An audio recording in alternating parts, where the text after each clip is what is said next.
Morning, guys. It is 6:47 right now. We have morning rounds at 7, and I'm pretty sure we're gonna be late. I really hope she's downstairs and ready to go so we can gun it. We might just be like 5 minutes late or something like that. Hey guys, I know this is really weird, but I'm editing the video and I realized that there was no transition into this next clip. So we did an IV lab in school today, and this is it.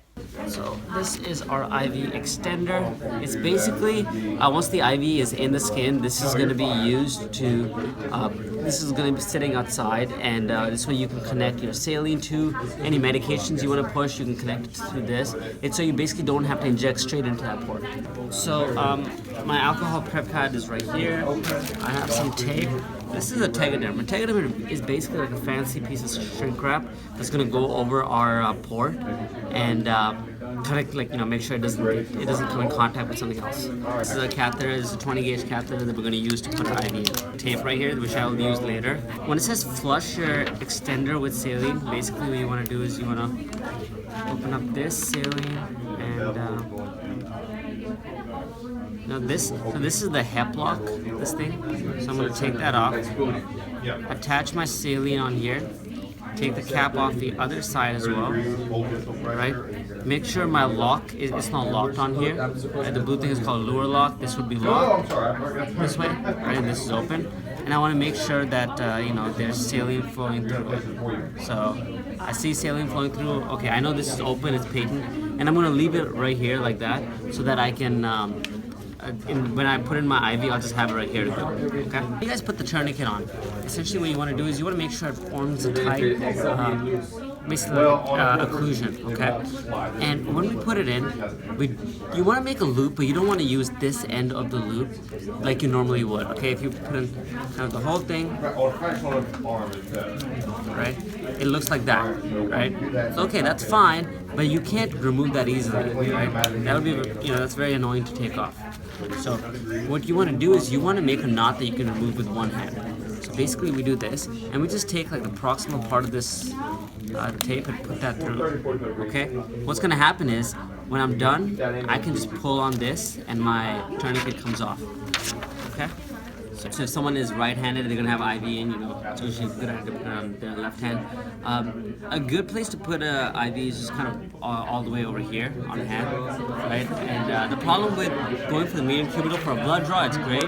For an IV, if you're going to have something sitting in there, right, they won't be able to flex their arm as well, right, and cause other issues. On the back of the hand here, they can walk around with an IV, it's usually not as much of an issue, okay? But we'll go right here. Take the alcohol prep pad, start off where you, let's say I want to go right here. So I'm going to start off in the middle and then go out in circles, and I'm never going to come back in. Okay, the idea behind that is you don't want to track anything that's on the outside back into the side. So this is my catheter. I'm going to open this. I always try to open it with one hand, right? Because opening with two hands leaves itself open to, getting stuck, right? So open it with one hand.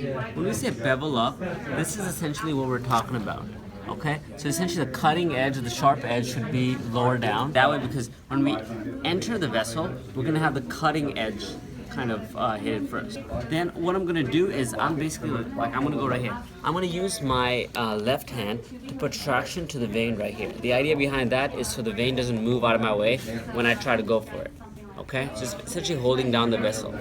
You're going to go over this hand, but make sure this part does not touch your glove. So don't let it touch, because this is going to be sitting inside the patient's vessel. Okay, the way this catheter works is it has this pink and plastic sheath that's going to sit inside the patient's vessel, and then the needle in the middle just acts as a guide wire. So once we're in, I'm going to leave that in there. I'm going to advance that plastic part, and I'm going to pull the needle out and throw it in sharps. I'm going to apply traction right here. And I'm going to go approach it at a 30 to 45 degree angle, right? So my vessel's right there, right? So I'm going to go, and what I'm looking for is basically flashback, okay? Do you guys see that flashback in there? Once you get that, I'm going to drop the angle to about 10 degrees, okay? And I'm going to take this, and I'm basically going to extend the catheter into the vessel, okay?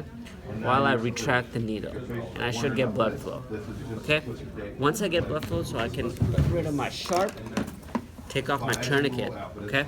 and I can apply traction to the vessel. I'm basically pushing down on the vessel right there, right, to stop the blood flow. Okay, so I use my middle and ring finger to do that, and then my thumb and index finger kind of grabs this so that like I can stabilize that. Okay. On the other hand, with the extender was already connected, I'm going to basically hook it up. Okay.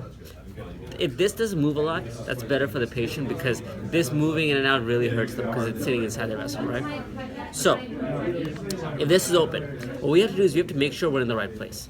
So I'm going to pull back on the plunger and see if blood comes into the extender, right? Which it is.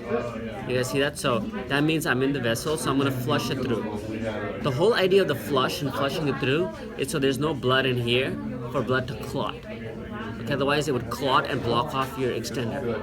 Okay, so I'm going to push that through, and once that's done, I'm going to take my lure lock, this blue thing, and basically tie it off. You want to do this relatively proximal to this site, and then once it's locked, blood's not going to flow. I can take off my saline flush and put my hep lock on. The next thing we have to do is basically make this nice and pretty so the patient can walk around with it, right? So I'm going to first put a piece of Tegaderm on.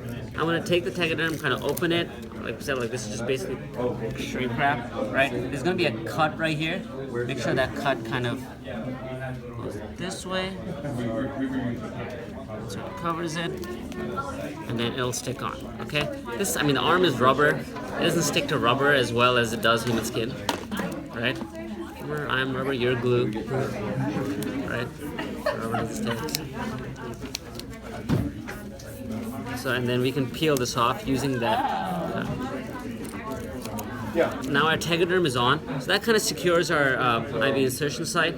And then I'm basically going to take my 2 pieces of tape and form a horseshoe, okay? Basically you want to put that here and then take the other piece of tape and put it right here.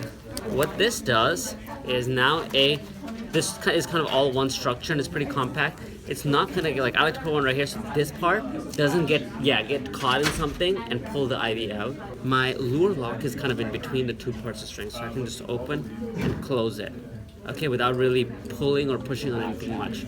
And then I can take my hep lock off and attach an IV here. So now you have vascular access, and that's your IV done.